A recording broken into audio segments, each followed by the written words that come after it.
Well, it is that time again. Yes, it's time for Friday 5 presented by the Nebraska Corn Board. Our number 5 story takes us to the classroom because, well, school's starting back up.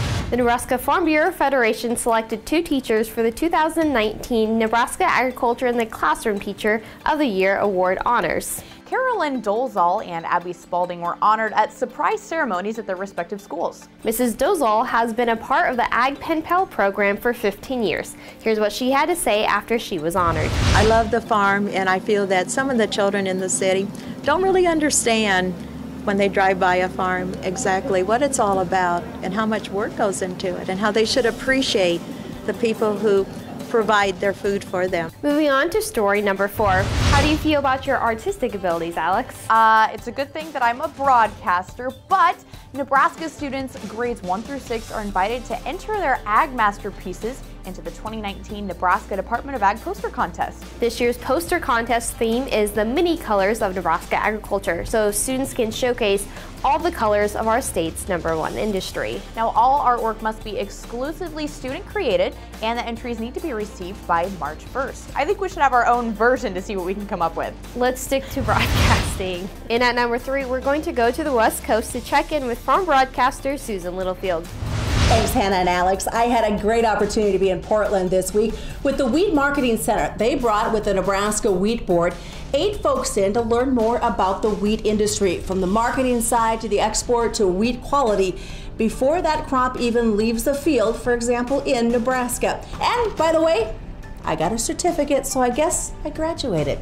Look for some of our stories on our YouTube channel, and I'll send it back to you guys in Lincoln. Thanks so much, Susan. Next week, we'll check in with Clay Patton at the American Farm Bureau Convention in New Orleans. Moving on to number 2, the Department of Agriculture has secured February funding for the Supplemental Nutrition Assistance Program, or SNAP.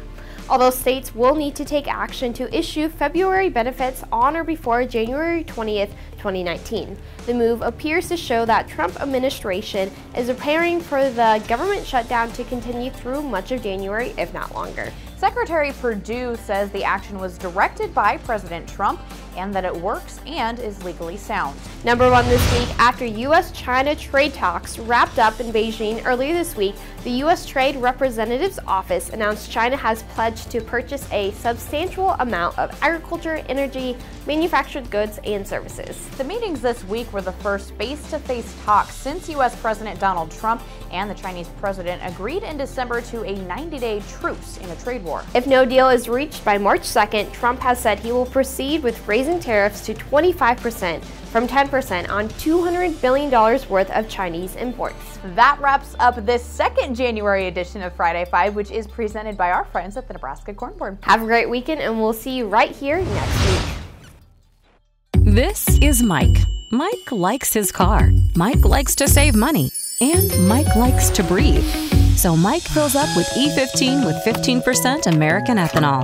The clean octane in E15 gives Mike the performance he wants from his engine and the clean air he wants for his family. Better yet, E15 costs less at the pump. Higher octane, cleaner air, lower cost. E15 sure gives Mike a lot to like. Discover E15 with American ethanol.